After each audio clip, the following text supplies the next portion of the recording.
it's impossible to think of the art world and to not, at some point at least, think of New York City.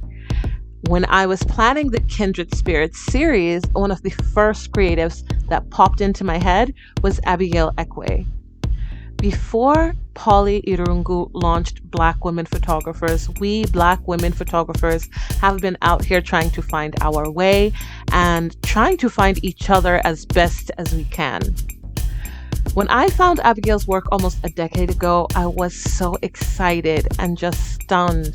Her love of travel, the human body, the human spirit drew me into her immediately, and I have been following and celebrating her work ever since. For this episode, we check in with the native concierge and internationally exhibited self-taught Black female photographer Abigail Ekue.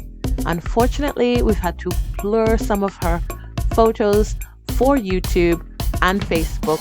However, please make sure that you go on her website to see the unedited version of these images. I have been waiting for you here at this oasis for a long time.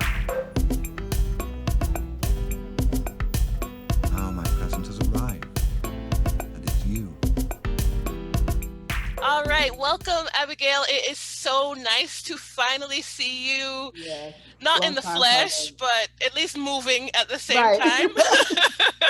So before we were doing this, I was thinking about like when we got in touch. And I can't even remember what year it might have been. I don't know. Yeah. It's been several years at this time. Right.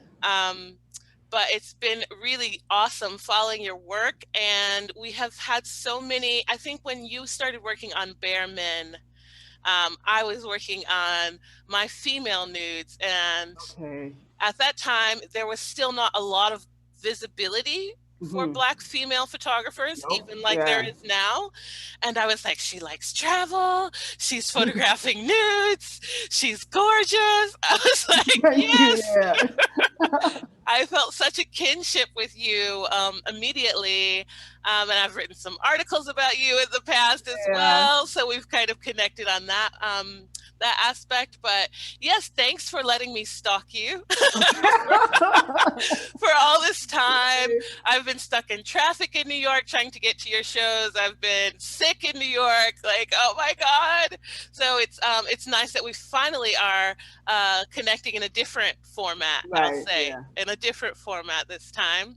So I don't know so much about your background in photography as far as like kind of how you got started. So can you share some of that with us? Definitely self-taught. I didn't go to school for photography. I didn't grow up taking pictures per se. I mean, we all had like a camera at home, had a Right. little, Insta camera, or the one where you had to go take the little black tube to get the film developed and things like that. Mm-hmm. But yeah, I never thought I would be a photographer. When cell phones first started, like 2008, even back to like 2006, you could kind of take your selfies on your phone. I started doing that, but I don't think I knew I was going to be a photographer until like Behrman started taking off. I used to do art modeling, and I enjoyed that form of expression. And oh, when I did my show, Man Toy, like with the dildos, Oh, yes, I remember. then after that, I said, okay, well, maybe I should, if I want to photograph people, I'm going to need a real camera because I did that show with my phone. So Okay. that's when I said, okay, people aren't going to really, respond to me if I come at them, hey, I'm a photographer, let me take a picture, and all I have is a phone. Especially back then. Right. Back then, the camera phone there, that wasn't it. So I had a friend who lent me a camera. I said, well, teach yourself on this first before you invest in a camera because they're expensive, and see how it goes and see if you actually want to do it. And that's how it got started. That's, Good. that's how it got started. So that was that the person that was kind of like there in your corner supporting you in some aspect? Because people face a lot of adversity when they're trying to Mhm. get into something creative. People are like, oh, well, that's not serious, or that's not gonna, you're never gonna make any money. So Well, who was that like cheerleader that you had, kind of helping you to get going? yeah, like the non-supporters have never been that vocal, but Good. right. But I They smart. know, They smart. yeah, but I know they don't support because they're quiet. If that makes sense, you know what I Yeah. mean? Right. Mm-hmm. So yeah, I do definitely have friends that have been there through. Like they've been to every show I've done, or they go to like all my readings. Like I was doing both the photography and like a lot of my writing back then, my Hmm. erotica. So a lot of that used to overlap. But yeah, they would come to every show. They would come to every opening. Just yeah. And like I said, my friend who lent me the camera, and then after 3 years, he said, "You know what? Keep it. You've done more with it than I ever did. Keep the camera." So I Aw. had that camera for about 10 years. It just stopped working like in 2018. Oh my gosh, So yeah, that's awesome. yeah, That's really great. It's amazing what we can do when we support each other and when we yeah. have, when we have just all it takes is that one person sometimes to Hmm. be, your cheerleader, somebody there that's just telling you you can do it. I believe in you. So Right. that's really dope. Um, so let's talk about Bare Men series. I was I was working on a book of fine art female nudes. I think about the same time that you Hmm. started, or maybe you had started exhibiting Bare Men. I can't remember the years now. They all start to run together. But I was like, yes, finally, somebody is doing male nudes, and it's a Hmm. woman, and it's a Black woman. So just talk to me about that. Tell me kind of how it got started, and where you got the inspiration from, and what the process has been like. Like, it's such a beautiful, beautiful, touching series. Thank you. Well, at first, it wasn't supposed to be a series per se. I was just adding nudes to my portfolio. And it just happened that men were the first ones that said, "Yeah, I'll pose for you." Like, friends that I knew, "Hey, can you pose? I'm trying to add nudes to my portfolio." And they're like, "Sure, sure." Then I would add them to my website, and thus the interest was there. So then in the beginning, I would do a photo shoot with a guy and post like maybe 20 images from his set as like stories. Hmm. And that started coming up. So as I got more men to post for me, and in the beginning, I was doing a lot of like just trade stuff. But then as I got more of that, then I got the same thing that you're saying. People saying, "Oh, we never see this. Thanks for shooting men. These guys look like our guys, like, guys that we know and things Yeah. like that." And so it just kind of took off that way. It really wasn't supposed to be a series. But Yeah. now that it is, I see the need for it. I know, like, for me, the way I shoot, because I stay away from like the studio work because I don't really want it too posed. I don't want as I say, the positional castration where you can't see a penis. Like to me, it's not bad to see a penis in a shot. Like, if it's not erotic or anything. And I like I just like the ease of it. Like, the ease of the imagery. Sometimes I'll do something conceptual with someone, you know, in their space, depending on what they have. But I just like the ease and like the candor of a lot of the shoot. And that was news I didn't see. Right. The male news I did see were very posed, overly oiled, and definitely geared towards primarily a gay male audience. Right. So even when I first wanted to do my book, I wanted to get a publisher to do it. It cost me less money that way. The first thing they said was, "Oh, well, we haven't had much sales recently in the gay market."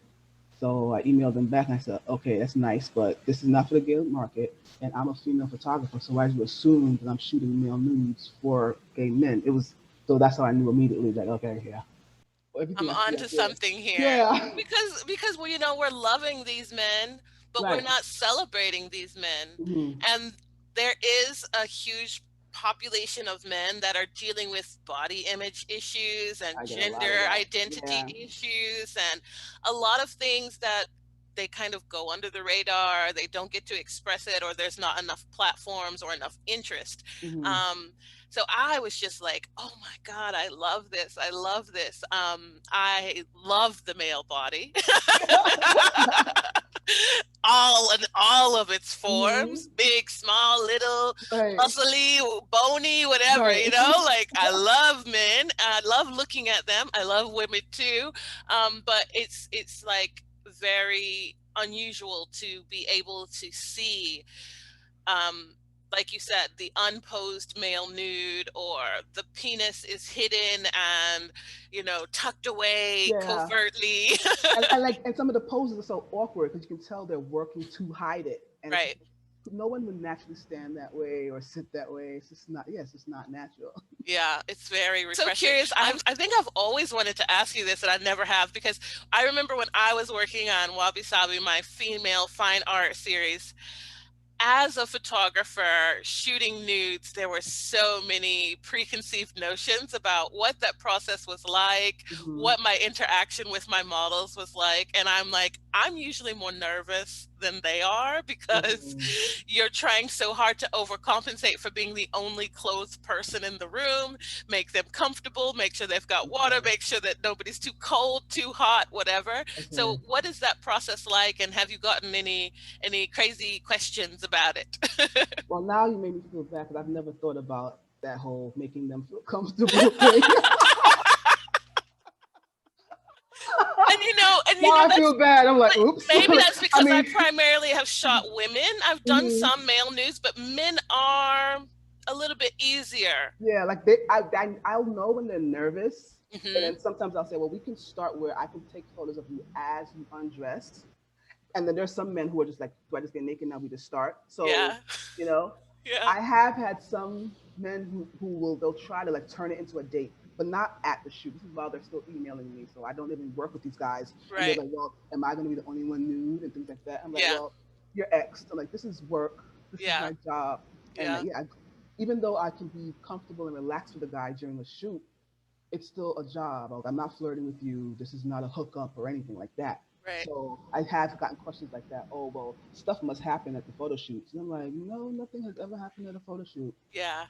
And when I first started, primarily most of my male nudes, if you look at my portfolio, are older white men. So if you Hmm. assuming that I'm having relations with these guys, you're assuming that that's my type. Right. And no, it's not. Right.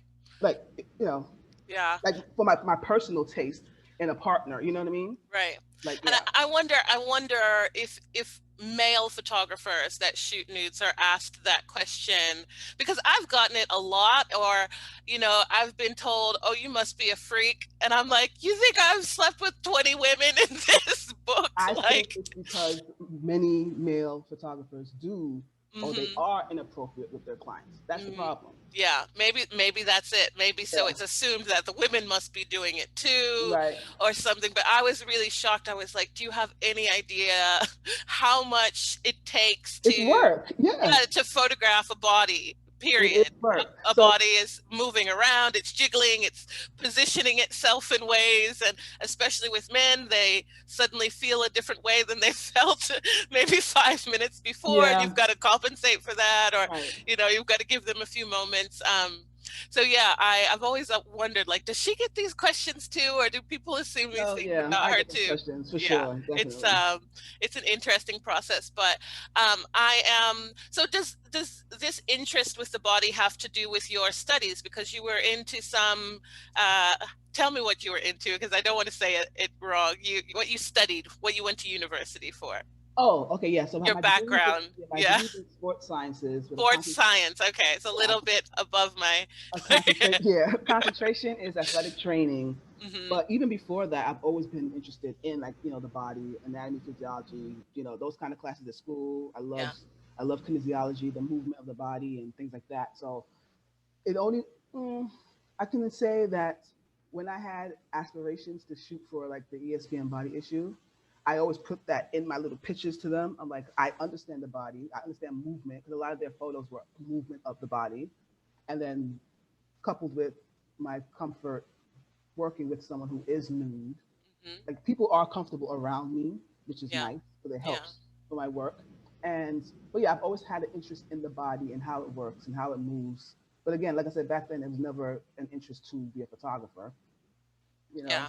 so like working with athletes, there's not much you don't see when you work with athletes. Right. Like after a game when you're treating their injuries and things like that. So I have always been comfortable being around other people's bodies as well. So Right. that helps. Yeah. Right. Very cool. You're so cool, Abigail. Thanks. I always feel like, where were you when I was like a little kid running around with my camera with nobody to talk to that like the same things that I Right. liked, right? Um, so I know you've got some really amazing exhibitions going on in Paris right now that you're a part of. So can you tell us a little bit about what you're working on right now? Because Bare Men is kind of a continuation of the series, right? It's kind of like Right. always a work in progress. Yeah. But you're doing this awesome new series, this black and white, and you're going to be exhibiting in Paris. So what's going on with that? Okay, well, the Paris one, that's a collective of artists in Brussels. I think some of them are in Brussels and some of them are in Paris. And they contacted me last year. I guess they found me through a search. And they said, hey, we're starting this thing called Lusted Men. We don't see images of men. We don't see a lot of erotic images of men. And for them, men is anyone who identifies as a man. And Awesome. so, can you submit some of your work to our collection? And at the time, their plan was an exhibit in Brussels for May of this year. So I said, sure, I'll submit. You know, they sent me some questions to answer to add to their manifesto, like their artist statement. So again, because their exhibit for May was postponed, they're finally Paris is more open than we are here in the States. So they're able to do in-person exhibits now. So they had one I think last weekend. Yeah, the third and the fourth. Yeah, the third and the fourth. So they sent the email saying like, oh yeah, some of your images are going to be in the show, and then the next show is a photo festival that's going to be going on over there, Photo Saint Germain or something like that, and that's the 6th to the 21st. So again, Luster Men, they're going to have an exhibit there or a booth or something. I'm not sure what the setup is, Right, but right. but they emailed me and said some of my photos will be in that as well. So yeah, Awesome. that was good to hear. I'm like, well, I'm glad. Like the original plan was to meet. I was again all this travel and pandemic stuff to be I there, know. Brussels in May. Obviously, I would go to the show that they would have, and they were going to do like some panels, panel discussions. I was going to be on that, and then of course I was going to jet over to Paris again because I love that city, Right. and then come back. But so that's so like I said. So what they have, I submitted some images from their men to their collection Okay. for lusted men. Um, there's currently, from what I can tell, they are still open. So as I shoot, if I get any more erotic images, I'll just see what they have and what they have room for, as long as it's not like a same beat that I have. But not every man I shoot does erotic imagery, so it may not happen. Like, yeah. Right. And so tell me about black and white, because that is a really beautiful series that I've been Thank seeing you. snippets of lately online. So tell me That about it. that I'm enjoying that one. That one started this year in February. Originally, it's just supposed to be something for Black History Month. If I was able to shoot someone every day, great. If not, whatever. Just get it done in February, post it in February. This is Black History in the Making. And again, started with people that I knew personally or people that I've always wanted to meet in person, but we've been connected online and things like that. So to what's the word I'm looking for? To keep like continuity throughout the series, I've been shooting in my apartment with a white background, no studio lighting, just my overhead lighting and my natural light. And then that way I can have pretty consistent edits, which I did in Right. black and white. This summer, February, March came, had to take a break. So the plan was take my hiatus, come back in May, and get back to my list of people that, oh yeah, we'll shoot in May, whatever. Okay, pandemic. But now, as we started getting to about phase 3 here in New York with the reopening, and I kind of, it's very intuitive based on who's on my list, who I'm asking first, just who's going to be comfortable doing the shoot. That's the thing, who's going to be Right. comfortable being in person and coming into someone else's space to shoot. Right. And so, but like I'm lucky that some people are comfortable. People are, coming in. I have enough space for the social distancing, and the whole point of this is, oh well, I guess I didn't really settle on it being Black artists and creatives until maybe end of May, June, when I said I'm going to pick it up again because I noticed that was the underlying thread of everyone I was shooting. Right. And they're all active in whatever medium they're in. It doesn't matter Awesome. what kind of art, what kind of creativity. So I like to have a nice, easy vibe during the shoot, very conversational. Sometimes we do poses that we like, hey, I saw this picture when I try to recreate it or whatever. But I like to definitely get that person's personality out. Right. My thing is I know I've succeeded when like they tell me that they've shown the photo to someone else and the person's like, oh my God, yeah, you always make that face. Or you always do that. Then Right. I know I've captured that person, as they are. Right. So I've been trying to make sure I'm very, very objective with my edits as far as the 4 that I'm presenting for each person's story, their visual story. Hmm. And then the other good stuff too, that's the B-roll that I like to drop as well too, because it's still a nice photo, so show it. Right. Yeah. Yeah. Yeah, they're looking really, really beautiful. I'm loving them, and I'm Thank like, you. I'm As soon as I saw you photograph Cinnamon Love, I was like, yeah. We've been like me and her have been like we've known each other for about 10 years. Especially when I was heavier in the erotic realm, like all those erotic events. Mm-hmm. And then when she had a radio show, I was a guest on her show back then. Then when I Nice. did the natural hair series, we were gonna do a shoot because back then she used to wear her hair really really curly, and then when Mm-hmm. she went gray, I said I'm gonna shoot. But then life got in the way, you know. Yeah. So we're finally able to connect for this one. So that's how it is. A lot of people on my list, like I said, there are people who I've wanted to work with for years, or there are people who we were going to work with each other in February and just didn't happen, and now I'm just finally getting to you, you know. Mm-hmm. Yeah. So So how, so I guess my next question, you kind of got into it, is how is COVID affecting your creative juices? How, is it affecting your creativity? Are you able to still shoot right now, or is it kind of putting a damper on things? But it sounds like you're still finding your way through the COVID-19 nightmare, because you're in New York, so you guys are like going through a lot right now. Like, you're mhm, open and you're closed and you're open and you're right. closed, and there's riots and it's calm, and Yeah. everything sounds really crazy there right now. Yeah, in the beginning, I wasn't even thinking about shooting, to be honest. Hmm. I was more thinking about, oh, I'm not going to do my tours anymore because no tourists are here and things like that. Right. But because my style of photography has always been more, I'm kind of like on location when I shoot, so I can still shoot outdoors. It was like I said with this one, because it is indoors, is there enough space for me to socially distance? And I have a mask. I can wear a mask during the shoot. I have no problem doing that. Right. Um, so I've already done some shoots for private clients, and I just keep my mask on throughout the shoot. Good. That's not a problem, you know. And depending on the lens I use, sometimes I have to physically move away from a person to get the shot that I want anyway, so that everyone's at ease with that.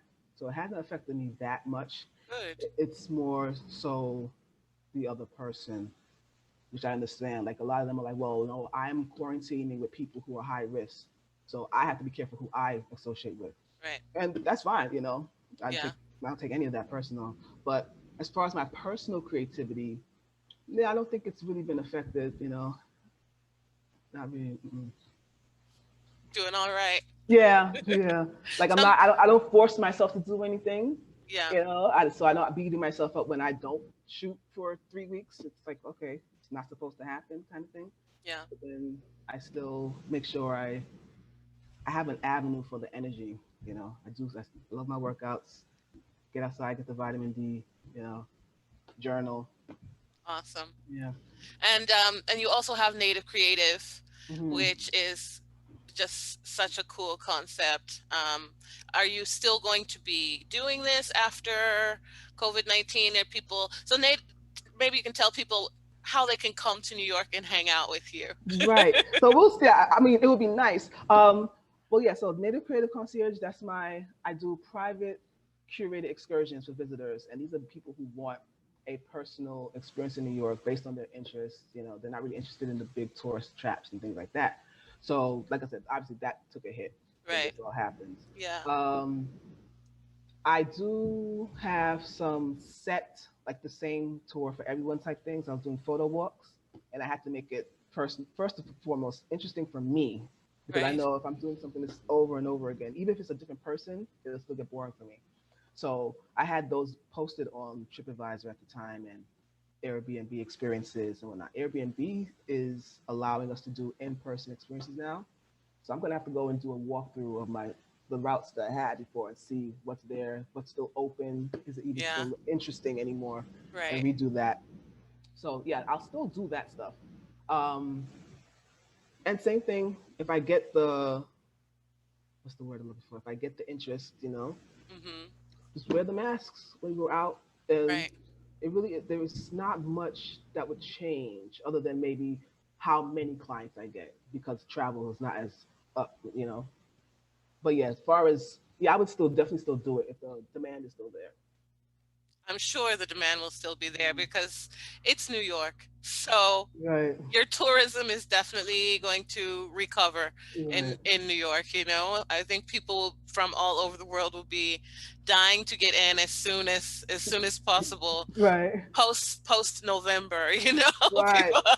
people Oh will be dying man, to get in. So Um, so tell me about what was I going to ask you next? I was going to ask you about some places like where you have traveled because we both really love traveling. So what are some places that you love that you have traveled that have maybe influenced your work or had a really good a nice creative impact on you? Yeah, yeah, not enough international travel yet.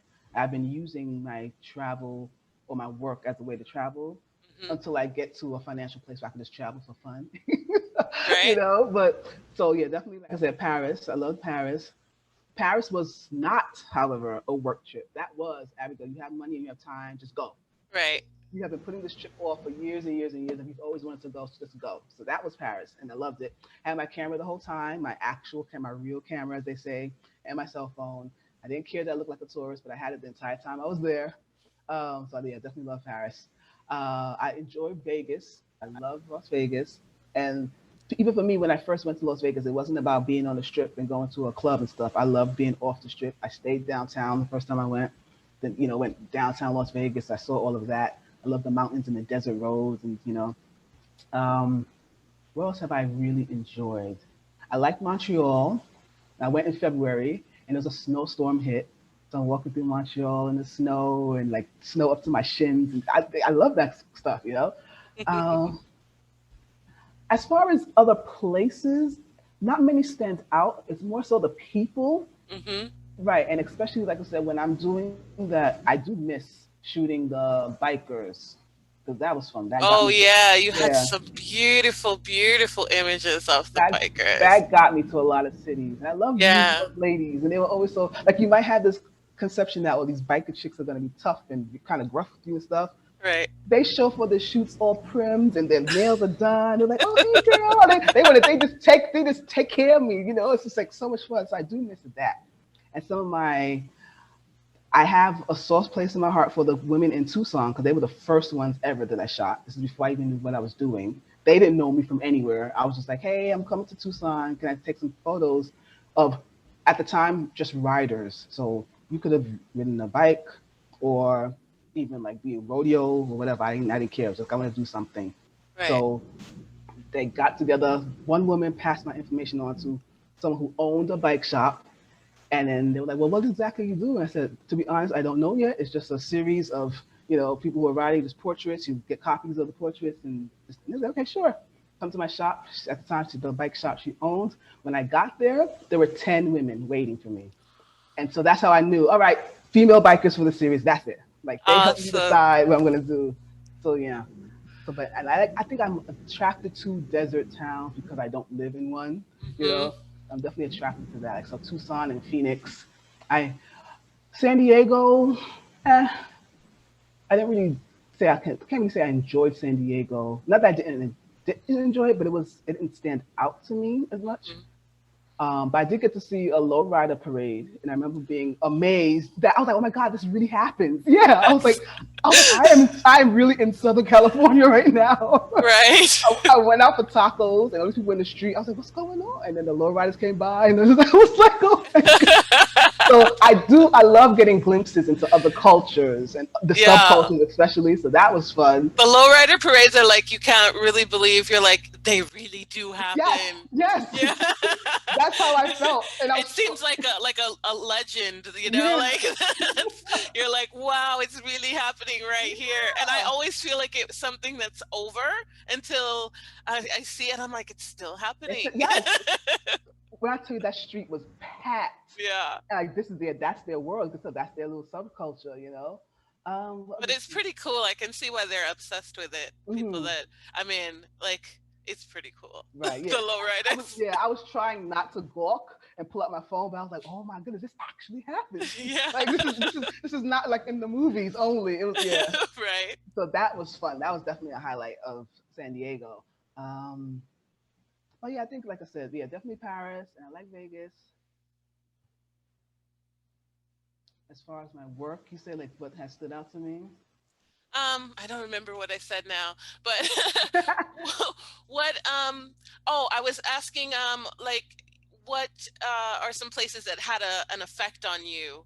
Like maybe like the Tucson, when you had that experience in Tucson, that was something that you, Okay, yeah, yeah. you had like a really interesting time in a different place. Hmm. Without giving away your secrets, what are some things, some places in New York that people should go, or some mistakes that people make when they come to New York? Because I think people are obsessed with New York for all the wrong reasons. Right. So yeah, if you're gonna come to New York, you don't have to stay in Manhattan. And if you do, don't complain about the prices Right? or the size of your hotel room. Just Just deal with it. Right. I do encourage people to take the subway, but if you do, or even on the sidewalks and stuff, stay to your right when you're walking. Just stay to your right. you know, Don't you make it can't. complicated. Right. Like Just you can't walk like five in a row across the sidewalk and things like that. Um, but don't assume that everyone in New York is like mean or they're not going to help you. Like even before I started this, people would always ask me for directions on the street. They would just stop me, hey, how to get here, how to get here. And I know other people that happens to like, yeah, we'll help you get where you got to go. So yeah, don't come to New York assuming we're going to be mean or not help you and stuff. I don't think New Yorkers are mean at all. I think they're Yeah. just busy. I think people are just busy. I think that's one of those things that people, it's a stereotype that just kind of has gotten like way out of hand, Yeah. of the mean New Yorker, Right. but don't test them now. Right. Don't test Right. people. Awesome. So I don't want to take up too much of your time today, Abigail, but I just wanted to have a little chat and take a look at your work. So thank Okay. you for sharing. And hopefully the next time I'm in New York, it'll be in person, or you'll get to Europe soon. Yes, yeah. And thank you so much for joining me, and I will see you soon. Bye-bye. I have been waiting for you here at this oasis.